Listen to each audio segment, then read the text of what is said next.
What's going on, people? Welcome back to Curtis Shaw TV, back with another match preview.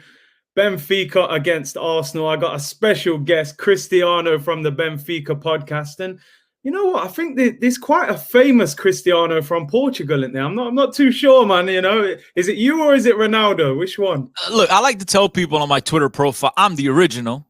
Okay. But I'll let him borrow my name because I knew he would take it to the next level. So I'm pleased. I'm pleased with what he's done with our name. There you go, man. So you're based in New York, right? But obviously lifelong Benfica fan, born in Portugal. Yep. Yes, sir. Yeah, came here a little kid, but I already had that bug in my my veins, and ever since then, obviously, growing up in the '90s, we didn't have the technology we do today, the YouTubes and the access to games, and we had to run into bars. Remember, they used to have them huge satellite dishes. It looked like you were sending a rocket to the moon, and there's only very few places that had those, and we'd all cram in there to watch our Benfica, man. And now it's obviously a lot easier to do so. Times aren't great for Benfica, but it's still nonetheless still a pleasure to watch Benfica on a week in, week out basis. And I'm glad to be here with you, man. I really appreciate you having me on. No, anytime, bro. Much appreciated. And you were saying there off camera you recorded with troops yesterday in New York, so I'm sure your house was very loud that day. Yeah, listen, first time we actually met. We have mutual friends. And once the draw came out, like, yo, you got to do something with troops. I'll bring him by your house. So he came over to the house, and he was chill at first, but then once we started talking trash and started talking, about Benfica and Arsenal, his juices got flowing. And I tell you, it was just straight like an hour of comedy, man. We just went back at it, back and forth at each other, and we had a fantastic time. And Troops is a top lad, man. I'm glad that I had the privilege of meeting him. Yeah, man. Trust me, he's a good guy, man. I was saying there as well, your Benfica stadium, it does look a little bit like the Emirates in the background, man. Looks similar. Yeah, they do. Very similar stadiums. I was trying to, I was telling you off air. The report, I don't know, man. Don't hold me to this, but I think that the architects that work on our stadium eventually worked on your stadium. So the designs are very similar, and they're two very beautiful stadiums. So I'm glad you guys get to enjoy that, because I know when I go to Stade de Luz, man, it's heaven to me. Yeah, man, for real. But listen, I need you to cheer me up, because right now, being an Arsenal fan is a tough place to be right now. And we're nervous going into this game against Benfica. So I need you to tell me about Benfica's struggles, how the season ain't going too well. And maybe that'll give me a little more confidence, man. But now, obviously, I see Benfica are fourth in the league. Is that a disaster for Benfica? Listen, without intentionally doing so, because trust me, the last thing I want to do is cheer you up when it comes to this. I think I will cheer you up and your listeners up, because Benfica has been absolutely atrocious this year. We brought in Jorge Jesus, brought him back from Flamengo. We won the Libertadores last year. So much hype around him.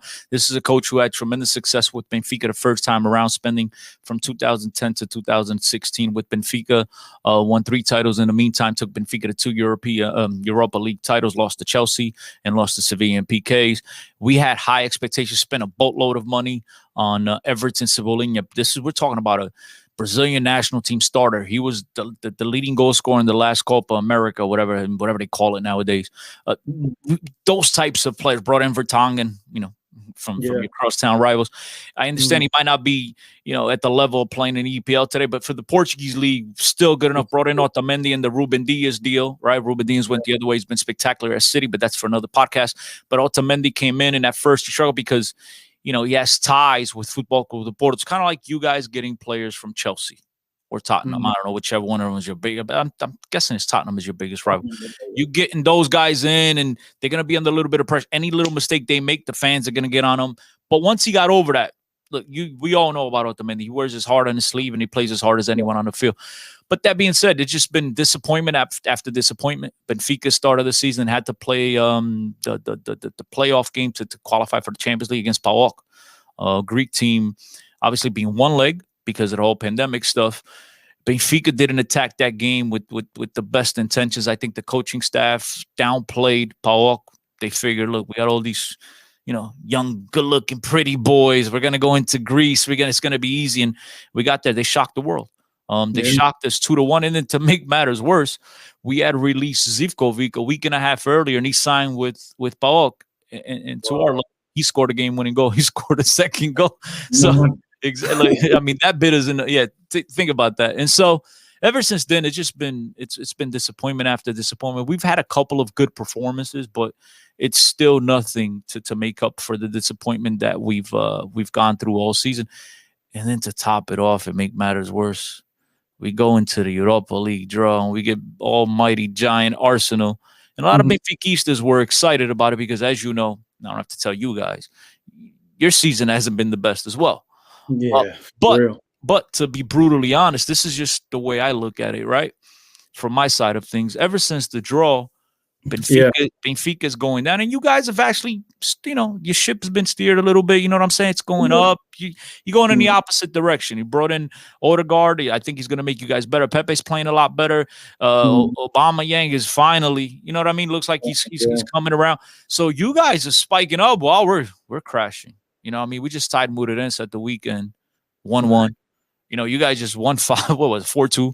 4-2. You guys are having positive results where we're here, struggling with the bottom feeders from the table. So it's going to be very interesting to see what happens between these two teams. Obviously, not playing at the Stadio de Luz, not having the fan base. Not that they would have the fan base because of the pandemic, as we all know.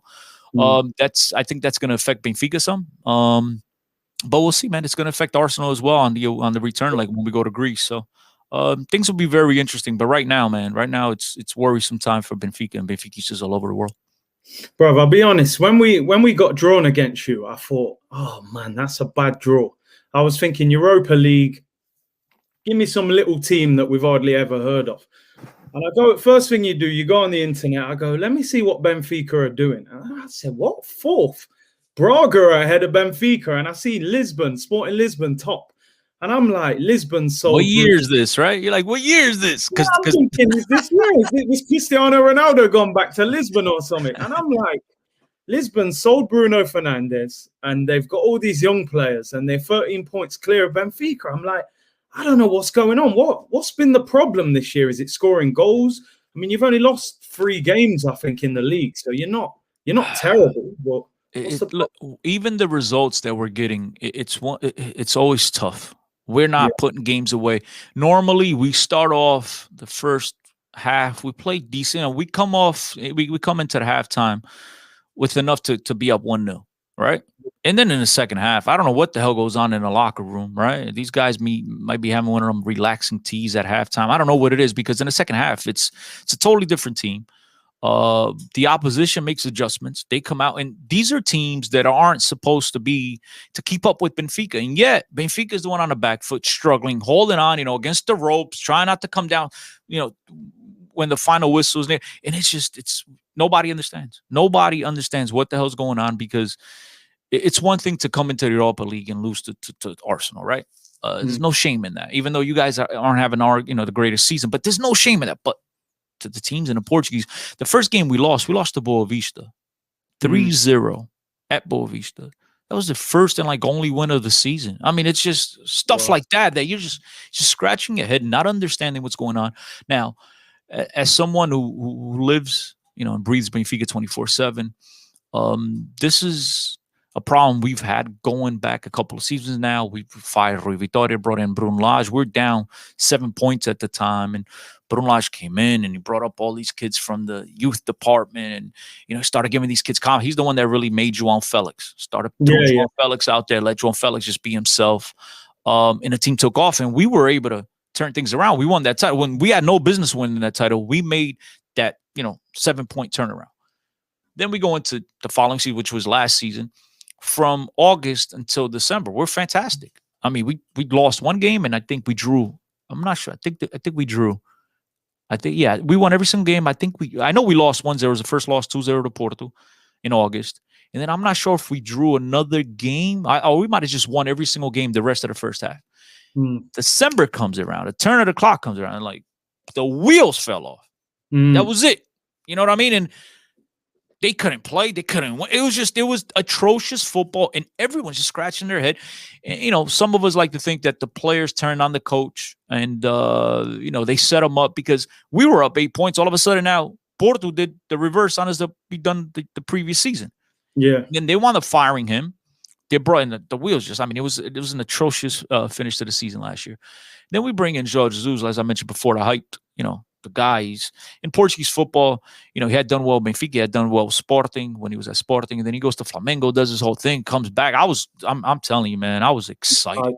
To me, this is the type of coach Benfica needed, the type of coach that had his own ideas, that wasn't afraid to slam his fist on the table and demand, you know, high quality players and tell the president no, and, you know, challenge him on what this team needs. And it's just been total opposite. It's just he's on the sideline, like, you know, just watching the game, like, okay, cool, you know, yeah, it's a nice Sunday. You know what I mean? It's just no one understands. No one knows what the hell's going on with this team. All I know is that we need fans. Benfica needs fans at the stadium, like you and I need air. Because that demand, that pressure from the fans, I'm telling you, the players want to be performing to this level, but it's just been a disappointment, man. I'm a huge Jorge Jesus defender, and I'm out of words. I can't come up with excuses anymore. I don't think it's all on him. I think it's the players as well, because at the end of the day, the players need to have pride. The players need to show up. They're the ones out there performing day in, day out. And then the whole the department upstairs, the president, everybody involved. It just, man, it's the board. It's just you combine it all, and it's not a pretty picture. It's not a pretty picture. It's a problem. Do you know what's crazy? I've been very critical of Arteta this season at Arsenal, man. Like, I just think at a big club, there's got to be a certain level that you can't go below that. If you go below that level, then heads have to roll off. And to me, earlier in the season, I felt like the manager was the guy who had to take the hit. He's stuck around. He's turned us around a little bit, but we're still not where we should be. But the Europa League is probably our last hope for the season. Yeah, absolutely. I looked at Benfica and I'm thinking, João Felix, 100 million euros or whatever. 120. 120, you know what I mean? An extra 20. Ruben Dias, what, 65 millions? It was 63, but the Ruben Dias, man, and I don't want to get into Man City here, but you know, the whole financial fair play thing, right? Yeah. It was 63, but Benfica had to bring back Otamendi and give him 15. So it was really 48, but you know how it is. They had to do the whole financial fair play thing, and I'm pretty sure that had a lot to do with that. But yeah, keep going. Then I'm thinking, with those kind of numbers that you've brought in financially, have you actually spent that money and just wasted it, or has the president not given the money to your manager to spend? We've spent a boatload of it, you know, so much so that they're throwing in an additional 22 for a player that had arrived in January, Julian Weigl, Borussia Dortmund, German national team, who struggled mightily, and he finally, over the last 8 games, he's been our best player. He's finally, something's, you know, switch went off, and he's played fantastic. He's been involved a lot more in the game, his physicality, because at the time we all knew he's got the ability, but he was just, you know, he's playing the 6, he's playing that defensive midfielder role, and he was just, you know, like, bro, you need to do a little something more. And I'm pretty sure it took him a little bit to adapt, and then the change in coaches and stuff. He went to 3 coaches in a 8-month span. And, but he's finally grabbed it. He's finally, understands what the coach wants of him, and he's played a lot better. But we spent a boatload. We spent 20 million on Everton Cebolinha from Grêmio. We spent 18 million on Pedrinho from Fluminense, if I'm not mistaken. But he was already a deal that was already agreed on prior to Jorge Jesus taking over.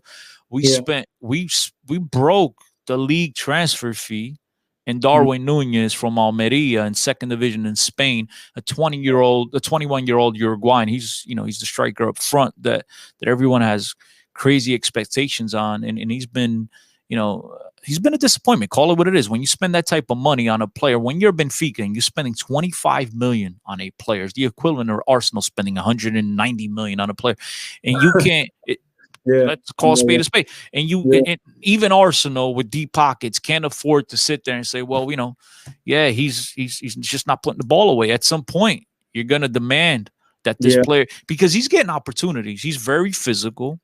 I think I mentioned this with Robbie of AFTV. He reminds me a lot of Raul Jimenez that's at Wolverhampton now.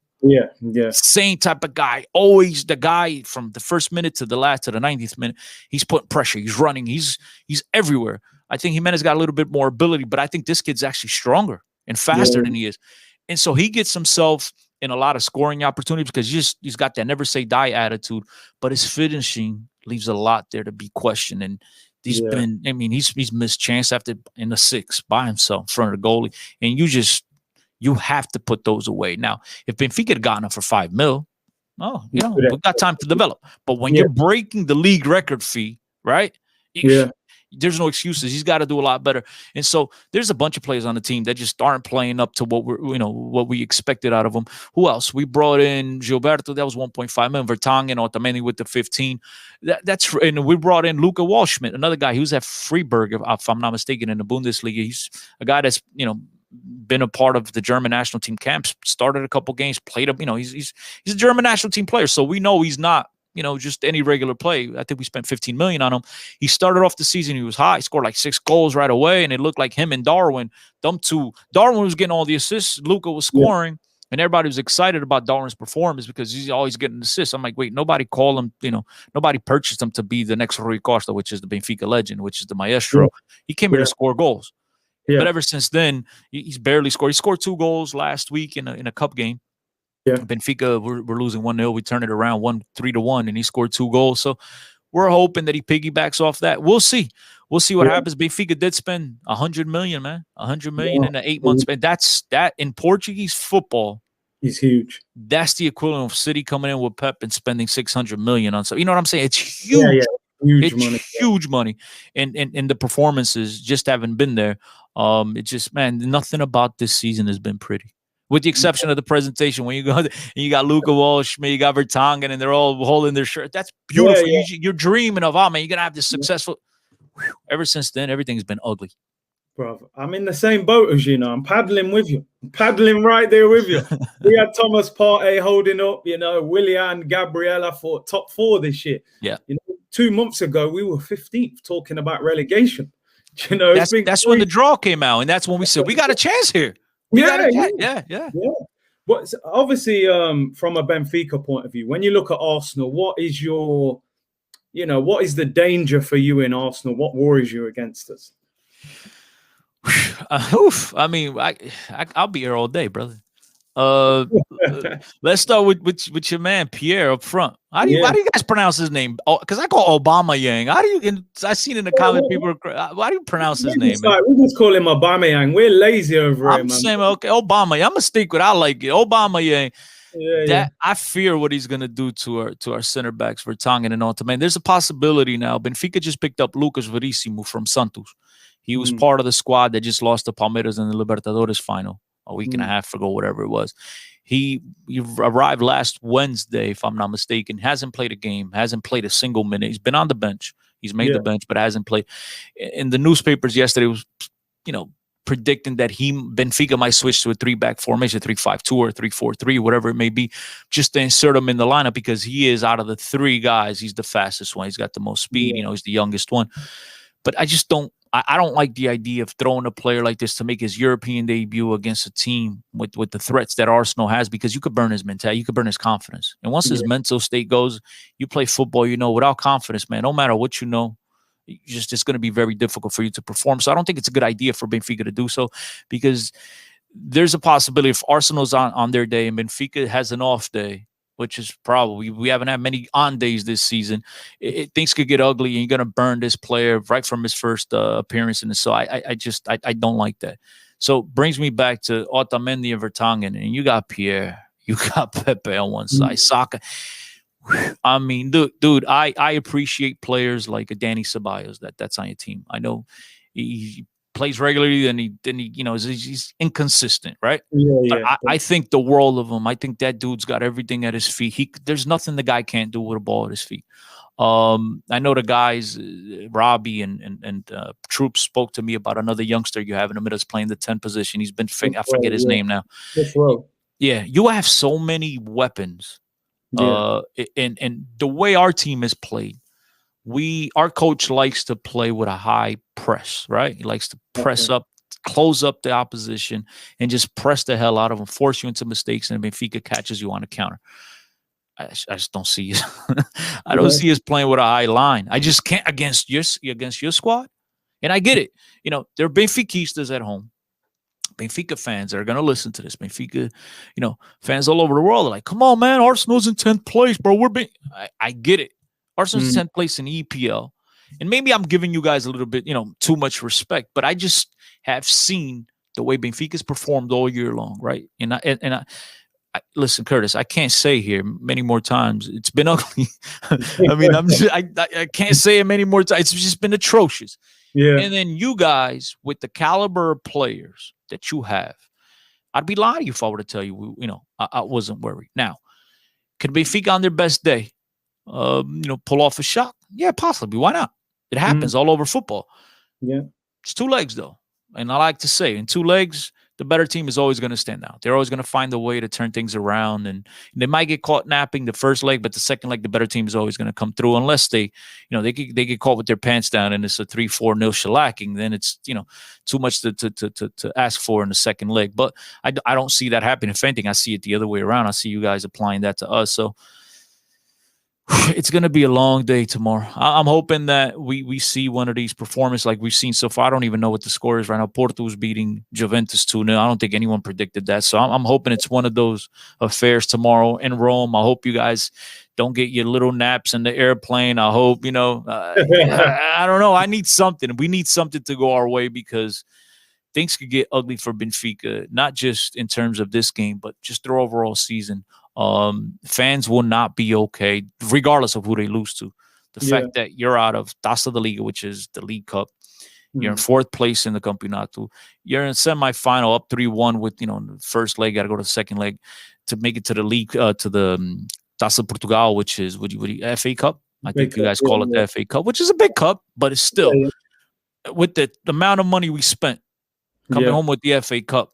That's not enough. So we lose, get knocked out the first round of knockouts, in the Europa League, even though it's Arsenal, the fan base, it's going to get ugly, man. It's going to get ugly. So it's crazy, man. But Porto won 2-1 in the end anyway. But it's I remember last year we got knocked out to Olympiacos in the last 32. We were sitting there. We went to Greece, beat them 1-0. We said, yeah, they're done. Second leg, they're out. And we lost and got knocked out. So I'm still, even though you're giving me confidence because you're telling me how bad Benfica are, I'm still cautious about it. I think you've got Adel Taarabt as well, right? Is he still there? My man, Adel Taarabt, number 49. He's still there. Mr. Adel, he loves to come away with the nutmegs, but fan base, they're not crazy about him. He's up and down. The one thing about Adel, we know he's going to, this is, when you see it, if he starts tomorrow, because I have a feeling they might play Peasy instead of him. But if he starts, this is an Adel you've never seen in your life. Adel is the hardest working man on the field. And my scene, because he went through a spell. He arrived at Benfica, then he basically just sat in the beach by himself like 3-4 years without doing anything. They wouldn't give him a chance. And last year when they fired a coach and brought in Bruno Lage, he had coached them in the B team and he understood what kind of, ability he had. And I get to speak to a lot of kids on Benfica's youth teams. And they always said, look, Adel, he's an inspiration to us all. He's a mentor. He brings us aside and he tells us, look, I had the world at my feet and I messed it up. Don't do the same. And the coach appreciated that he did that with the kids, that when he got promoted, because he's basically the B team coach, when he got promoted to the main squad, he gave him the opportunity. And I spoke to Adel for about an hour, man. I almost left in tears. He explained to me the whole situation. He was ready to give it all up. And he was like, look, I'm in another country by myself, no family around, no confidence. Nobody's giving me any type of opportunity. I really thought about hanging it up, but I love the game so much that I said, I'm going to give it another try. And now I take advantage of every minute I'm on the field. The guy is the hardest. He plays the 8. Think about it. He's a center mid, but he's not an attacking mid. He's like that box to box. And it's just like, is this the same guy? He can't defend to save his life, but he tries. He's there like with his arms and he's running. And every time he sticks his foot into a yellow card because he just doesn't know how to defend. That's not his game. Yeah, that's not his game at all. But then you see the flashes. He'll thread the needle, man, with a pass from 40 yards away. And it's just like, wow. But he's way too inconsistent at times. And the fan base, they've not forgiven him for sitting at the beach for 4 years, unfortunately. I've been able to get over it. I got over that from day one. But Adel, we do have some good players. Peasy, Rafa has the speed to make the difference. And he's another guy. When he's on, bro, he's unstoppable because, as you know, speed kills. You can't teach speed. You either have it or you don't. And when a dude's, fast as hell, the only way you can stop is by fouling him. Yeah. But again, one thing that we've been consistent on is being inconsistent, unfortunately. And that's our team. We're just full of inconsistent performances. You could actually come on this screen and just say what you're saying about our team. That's what we are, That's what we are, inconsistent. I said the same thing to Robbie yesterday when he was explaining, when he started off and he's talking about your season. I said, Rob, hold on, I don't mean to cut you off, but brother, switch the names. It's the same. I mean, it's the same story for both teams. Same thing, bro. We spent money, but it's crazy. It's so frustrating supporting Arsenal, man. We're this big club, but we're just floating in mediocrity at the moment, man. We've got these good players, Pepe, 72 million, Aubameyang, but it's crazy. How do Benfica line up? What kind of formation do they play? 80% of the time we're playing in a 4-4-2, right? Yeah. But we've seen our manager, he likes to invent. We've seen games where we play. Last time we played Sporting Lisbon, like you like to. And by the way, they hate that we call them Lisbon, and I love to call them Sporting Lisbon. We went into their stadium. We lost one. They scored like 92nd minute, right? But we went in with a 3-4-3 formation. We caught them. No one was expecting. It was more like a 3-5-1. But whatever, 3-5-1. That leaves you short. 3-5-2. Yeah, it's like a 3-5-1-1-2, whatever it was. But then one of our center backs got hurt. We dropped Weigl back. We kind of switched the system, but we never know with our coach what he's going to do up until game time, and especially in big games against big teams. He likes to invent. Yeah. I said the joke the other day with Robbie that was talking about David Luiz, who played at Benfica. He's one of my favorite players. I understand, guys. I get it. He's inconsistent. He's not, but I like the dude. I think he's an awesome personality. He's a tremendous lad. But when he was at Benfica, we go into a game against Porto, big rivals, and we're playing him at left back. This is what this coach does. We never know what to expect. But normally we play a 4-4-2 with Weigl at the 6, Tarap at the 8, or Pizzi at the 8, in front of each other, box to box. But then we've also played, like I said, a 3-5-2 at times, 3-4-3. So we really don't know what to expect. Tomorrow, if Lucas Verissimo plays, I think we're going to go to the 3-back formation. But as I told you before, I wouldn't do it just because I don't want to burn a player in the first appearance ever in Europe. Because obviously, look at all the doubts. I mean, it's his first appearance. Obviously, there's always the talk of, oh man, South America is not Europe. You can't do, and then you come in and you get burned like this, man. It's going to scar a player. So I think it's too risky. I wouldn't, unless injury forces you to. I would not do it. But I do expect Benfica to go to 4-4-2. I think it'll be Gilberto on the right side, Otamendi, Vertonghen, Grimaldo on the left. Most likely going to see Cebolinha, Weigl, Pizzi, Trapt, and then Luca Waldschmidt, who's finally healthy. He missed like the last, I think he was available last game, but he missed the previous 3 games because of an injury. And then Darwin Núñez. The only other thing will be maybe Cebolinha, the $20 million Brazilian I told you about. Maybe he sets to bring in a guy like Servi, who's like another work rate player, a guy that defends all day long, because Grimaldo, he's a good attacking left back, but defensively, man, he gives you nothing. And so I think he might put in a Servi in there to help him out defensively. So you might see a couple of changes like that, but it's not going to be much different from that. And if it is, man, we're all going to be shocked. We're all going to be caught by surprise. What was crazy? Last summer, you were being linked with David Luiz. Yes. And a lot of Arsenal fans were like, take him, man, take him. And I'm not being disrespectful to him, because this season he's actually been pretty good. But I think, did he start off his career at Benfica? He spoke glowingly about... he came from, I believe, Bahia. I believe it was Bahia in Brazil. Benfica bought him at like 18 and very young. And he came in. So his first club in Europe, it's Benfica. We love the guy. Every time he talks about Benfica, he says it's his first love. That's his club. He doesn't have another club. And, he gave an interview a while back, and he said if football wasn't a business, he would have never left Benfica. But then again, if it wasn't a business, he would have never left Bahia. So there you go. But he speaks well about Benfica. We all like him at Benfica. We understand what he is. He's a player that's going to give you, in one play he's going to be magic, or he's going to be atrocious. But he's a great locker room guy. And I believe Benfica, due to the fact that we sell off a lot of our stars, it's important to bring back, not at 33, 34, because he's got, but like at 30. They still got 2-3 years left. They could still give, and they could tutor, the youngsters that are coming up, right? And so I was okay with bringing back David Luiz. There's rumors even before he joined you guys, when he left Chelsea, Yeah. that he was coming to Benfica. And then he signed that extension with Chelsea. And then, like, 3 weeks later, you guys found a way to get him. So I was hoping we got him a couple seasons ago. And, he's the type of guy that I think Benfica needs, because he's going to teach these players what it's like to be a professional, what it's like to compete at the highest levels. I think he has a role to play in the locker room. So I'd still welcome him. If he's going to be the guy that, he's going to start 34 games a season, yeah, I don't think that's wise. But we see it this year with a guy like Vertonghen. We know he's definitely lost a step. But he's, for the Portuguese league, still good. I never had a question. I never had a doubt that he'd be good for the Portuguese. My only question was always, what can this man do in the Champions League? But then we didn't even make it to the Champions League, so we never got that answer. You know what? Forgive me for this. Right now, I've been watching Power during lockdown. You just reminded me of Tommy Egan right now, I feel like Tommy Egan vibes, bro, I'll be ghosted it, you know what I'm saying? Nah, man, the New York accent, man, it's been ringing in my ears for weeks. I'm hooked on that show, man. Have you watched it? I think I watched the episode. I never got back to it. I need to get back to it. But that New York accent, man, that's followed me across America my whole life. Where are you from? You from New York? I'm like, I just say yeah, rather than telling them I'm from the other side of the Hudson, like 10 minutes away.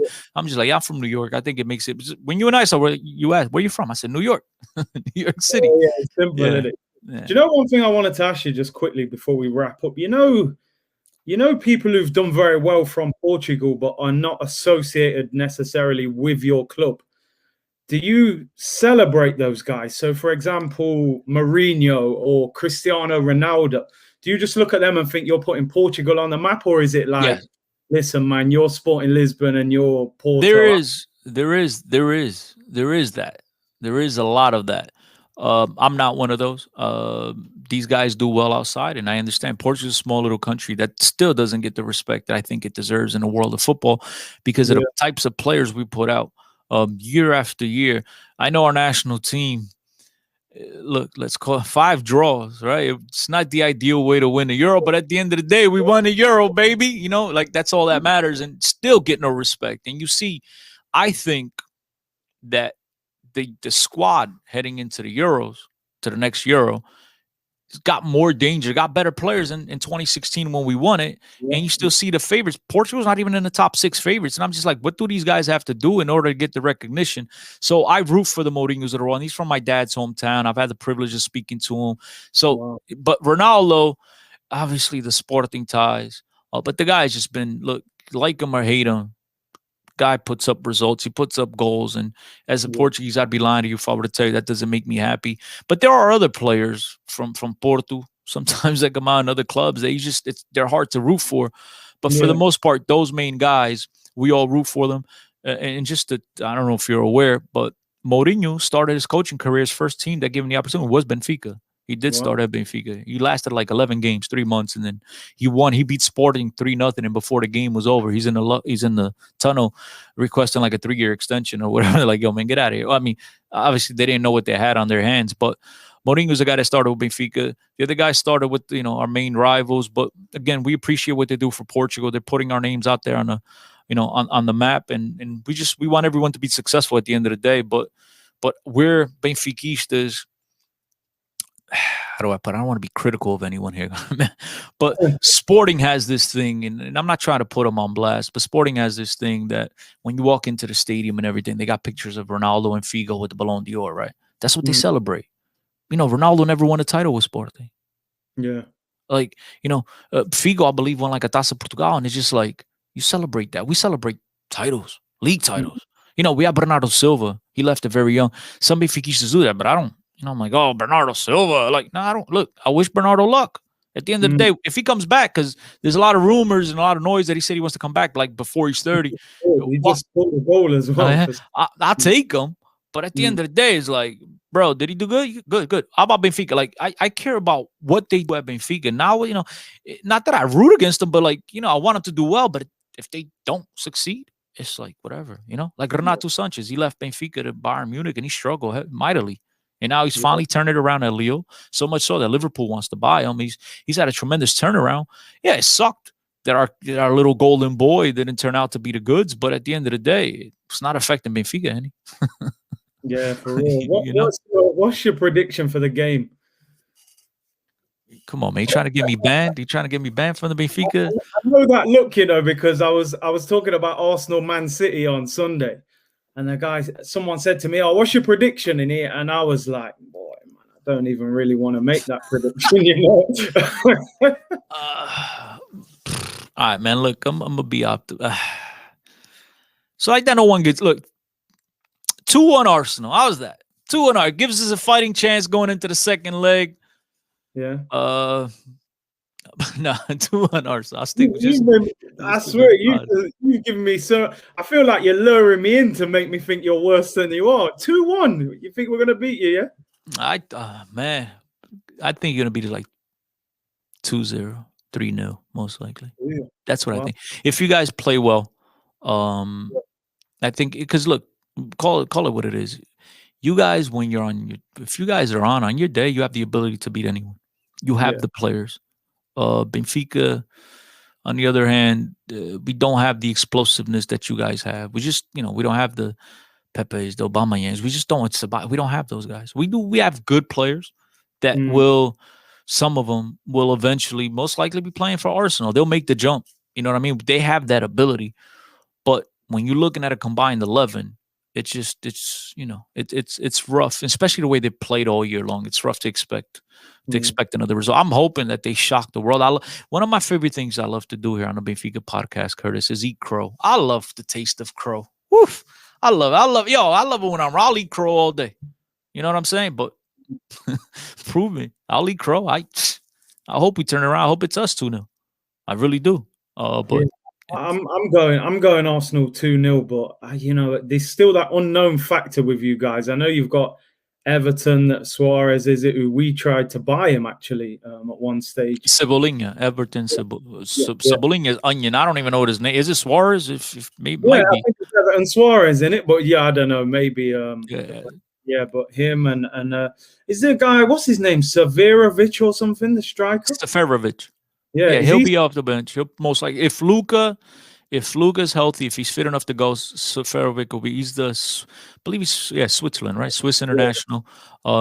He's our leading goal scorer this year, believe it or not. But he's the type of guy that frustrates a lot of fans. He's in front of the net, and it's like, come on. He misses the easy and scores the impossible at times. He's frustrating like that. But right now, the way our team is playing, everybody's missing the easy tap ins. It's been rough, man.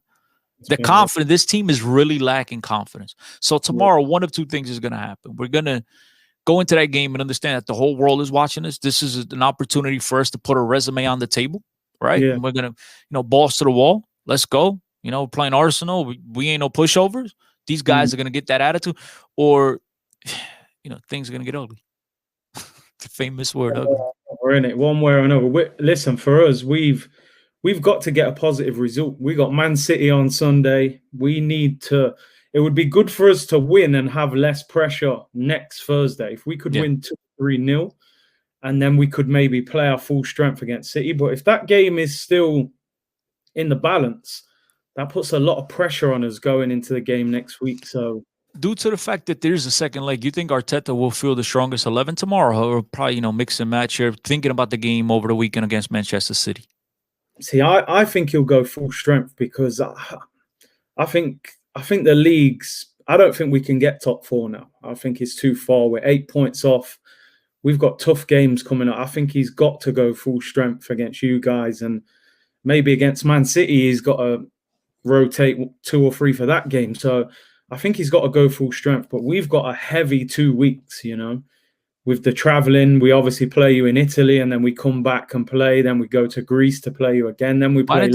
Why did they just play in Italy again? Why even switch country? I don't get it. That one I didn't understand. We even cut it down to 1 leg. Even I don't know. Maybe just do a one-off tie and save the traveling.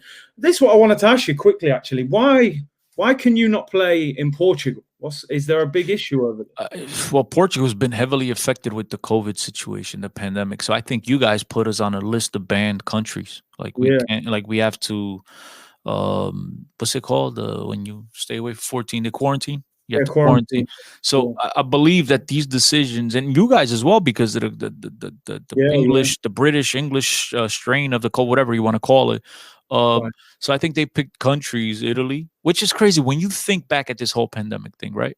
when this all started, Portugal was being applauded by the country. It was, every major newspaper at the way that they handled, because Portugal had very few cases, and Italy was the epicenter. One of the worst and now Portugal is going to Italy. Think about that. Now Portugal and English teams are going to Italy, that because they're allowed to play and whatever. They have a little bit more room, and it's just like, what the? So I think that was strategic, obviously, Italy and Greece, because they don't have to quarantine. I think they're just in and out. I think that's probably that's what made more sense. I just don't understand why go to Italy and then go to Greece. Why not Italy and Italy? I just maybe Roma plays. Maybe the venue wasn't available. Maybe it has something to do with that. Yeah. But listen, big up Cristiano for coming on. Really appreciate your time, bro. Tell the people where they can find you. Appreciate it, man. My name's obviously Cristiano Oliveira, 10CO10 on Twitter, Instagram. Follow the Benfica podcast for all your latest news on Benfica. Alfredo and my boy Dave, we do a fantastic job week in, week out, man. We've been at this for many, many years, and we just absolutely adore doing what we do. Follow us, hit us up. We always get back to you guys. And Curtis, you and your crew over there, man, you guys are an inspiration to us and everybody else around the world that's doing these types of programs, man. Keep it up. We appreciate everything you guys do. Please speak to your boys and, be easy on us tomorrow and next week as well, man, because we also need a little bit of a break, man. Oh, man. Listen, Cristiano, I appreciate you coming on. Everyone go and check out his channel, and we'll talk after the game, man, as long as we've had a good result. If you beat us, I might be a little bit more quiet, Yeah, it would be the same thing with me, man. But, yeah, appreciate it, man. Big up to you as well.